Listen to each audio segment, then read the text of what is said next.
Heart disease has been called the silent killer because it often has no noticeable symptoms. No doubt we've all heard that statement, and it's even more true for women because symptoms are many times very different for women. As a hospital administrator, I see these stories every day, but sometimes the diagnosis hits close to home. And this is true with this year's survivor story. Debbie McCoy is a nurse practitioner at one of our Hillcrest clinics. My name is Debbie. I'm a mom, I'm a nurse practitioner, and I'm a heart survivor. I remember the day I had my first heart attack like it was yesterday. I was working in the hospital, getting ready to do a consult. I felt nauseous. I felt a little lightheaded. I thought something I had had for breakfast didn't agree with me. A few minutes later, I got lightheaded. I was taken down to the emergency room where they did some blood work on me and an EKG, and they said, "Debbie, you had a heart attack." I couldn't believe it at 32. I had to have them tell me twice.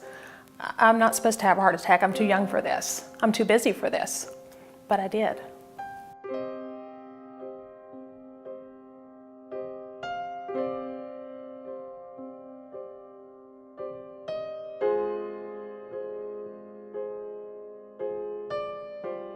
Several years later, I thought I was having problems with my asthma, and I had a little bit of a cough. I was really tired, and I couldn't figure out what was going on. One of my nurses actually caught me standing next to the wall with my hand like this, and I said, "I'm okay, just give me a minute." I'm thankful that she saved my life. They got me into cardiac care immediately. They did an EKG, they did a chest x-ray. They saw my heart was enlarged, my muscle was not functioning properly. And I went right to the hospital. My cardiologist greeted me there.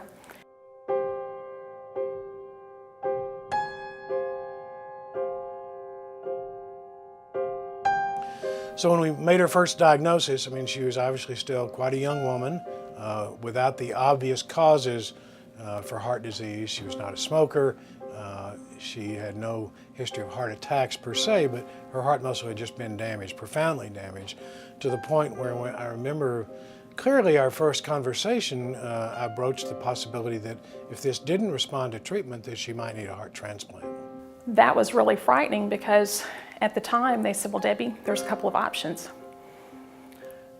We can do a heart transplant." And I said, "No, that's not for me. Option 2. And they said, "Well, we have an experimental device. It's called a biventricular pacemaker defibrillator that we can put in you. And some of the research has shown that it's helped improve people's heart function." I said, "Let's go with that route."